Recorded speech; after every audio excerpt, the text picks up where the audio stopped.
Support to the people inside. They had been attacked by some of our groups, and they leave the area there and they went back. But more far, about 10 kilo, there are a lot of tanks and people trying to prevent even some types of food and some things to enter to the Zawiya city. Venezuela's President Hugo Chavez has declared his loyalty to Muammar Gaddafi. He's also proposed a commission that would travel to Libya to mediate a peaceful outcome and reach out to his longtime ally. Just because everyone says today that Gaddafi is a murderer, then Chavez has to say it too? I'm not convinced. I'm not going to condemn him from afar. That would be cowardly with someone who has been my friend and our friend for a long time without knowing what is happening in Libya. I'm not a coward. I'm not fickle. I'm now joined by Mohammed Ali Abdallah, the Deputy Secretary General of the National Front for the Salvation of Libya. Thanks for being with us again.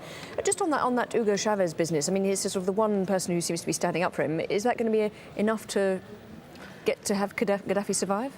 Well, I mean, I don't think it not only will not help him survive, but I think it's also a reflection that, you know, what kind of friends Gaddafi has and who are the people that are still willing to associate with him. So Hugo Chavez is declaring his loyalty because he doesn't want to be cowardly. I don't think what's more cowardly, watching thousands of innocent people getting killed and not doing anything about it, or declaring your loyalty for a murderer. So I think his definition of cowardly and braveness is a bit skewed, much similar to what Gaddafi's definition of people loving him, as he said yesterday, is skewed. So I don't think I think it only reflects that.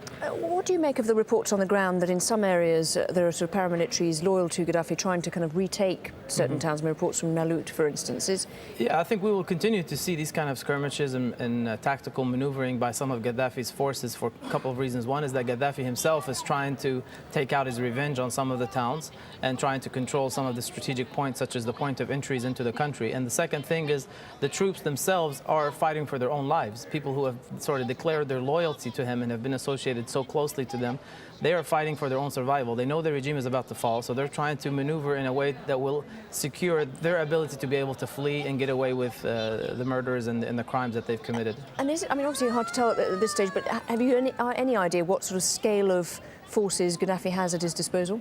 It's very difficult to say because we don't really, nobody ever imagined that he has this kind of capabilities to start with. So it's very difficult to say what has remained. And I'm sure there's a lot of things that has still sort of hidden that may not be accessible to him or accessible to others. Hence some of the airstrikes, I think that they're targeting specific locations where there could be some artillery or weapons that he was hoping to be able to use against his people. And he's afraid that this will fall into the hands of the people and be used against him. So I think his capabilities are very difficult to predict.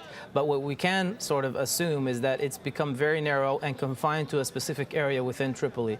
All of his behavior is reflecting that, I think, and I would say 95% of the country is out of his control and it remains within AlJazeera and the barracks there. So we've heard today more noises from people like David Cameron saying we want to kind of increase the isolation of the regime.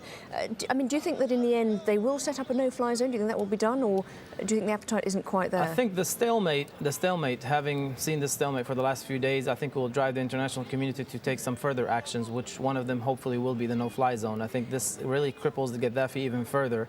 However, I hope that it's something that can be done quickly and it can be done effectively and not in a manner that requires any kind of military intervention on the ground, which is completely unacceptable for Libyans. It's not a soft option, though, isn't it? Because they have to then be, if they set it up, they have to then be prepared to shoot things down if things Exactly, that's what I mean. But they have to be ready to enforce it. You can't just put it on paper. It has to be ready to be enforced, and that's what I also meant by saying that as long as it doesn't require any kind of military intervention on the ground in Libya, I think people would welcome that. Okay, thank you very much indeed for your thoughts on that, Mohammed Ali Abdallah. Thanks.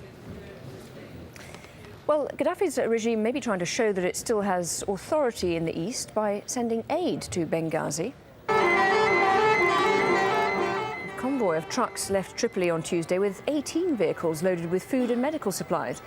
Benghazi is under the control of those who are against Gaddafi, and they're putting together a volunteer force with basic military training. Humanitarian aid is also being sent to the Tunisia-Libya border from the international community, but tensions there are high, with skirmishes between the crowds fleeing Libya and border guards. Security forces have been overwhelmed by the number of people trying to cross into Tunisia. Thousands of Libyan and foreign nationals have been camping out there for almost a week while they wait for aid. James Bays is near AlJazeera at the Tunisian-Libyan border. He says refugees are still coming in from Libya, but for some the situation is overwhelming. It's a really chaotic situation here. Problems have been growing at the border for days, but I think it's fair to say that things are now at breaking point. The crowd, the other side of this border, on the Libyan side, has been growing. The conditions for them have been getting much worse. We've seen people being taken from that crowd who've collapsed, people who've fainted, suffering from dehydration and stress, people who've been on the long road from Tripoli, a dangerous journey, and then stuck in that crowd. The Tunisian authorities also overwhelmed by about 1,000 people that they're processing here every hour. Some people have been climbing over the wall, and at one point the Tunisian authorities had to fire in the air to stop people coming forward. There are also local men here with sticks standing on the walls who've been beating back parts of the crowd.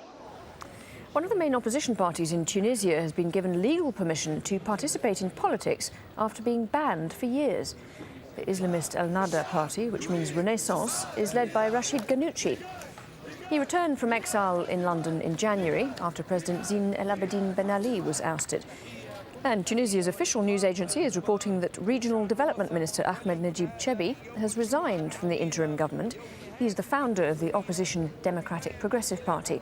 Chebi says he's not happy with the newly named Prime Minister. The rights group Amnesty International has released a report documenting human rights abuses during that revolution. It finds that Tunisian authorities used excessive force, including lethal fire, in circumstances where it was unjustifiable. And it concludes that torture and other ill treatment appeared to be widespread and systematic across the country. It calls on Tunisian authorities to end impunity for human rights abuses immediately and to allow an independent and transparent investigation by the commission they set up after the revolution. Yemen's president has lashed out at Israel and the US, blaming them for orchestrating the opposition protests that he's facing. President Ali Abdullah Saleh is under mounting pressure, with more protests in the capital on Tuesday. And a leading cleric has become the latest high-profile figure to join the anti-government movement. Hashim Al-Bara has more from Sana'a.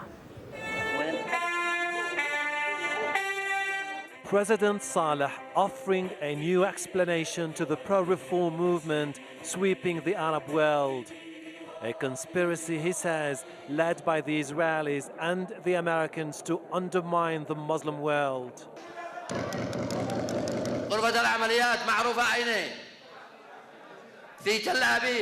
There is a media control room in Tel Aviv, which is the cause of all these problems sweeping the Arab world, and the protesters are just mimicking them. These events are managed by the White House. We hear statements by President Obama asking the Egyptians to do this, then telling the Tunisians to do that. This is none of your business, Mr. President. You are the President of the United States, not the Arab world. President Saleh challenged the opposition to let the people decide who should represent them in new elections. An offer brushed aside by the opposition and the anti-government protesters who once again converged on this square near the university campus asking for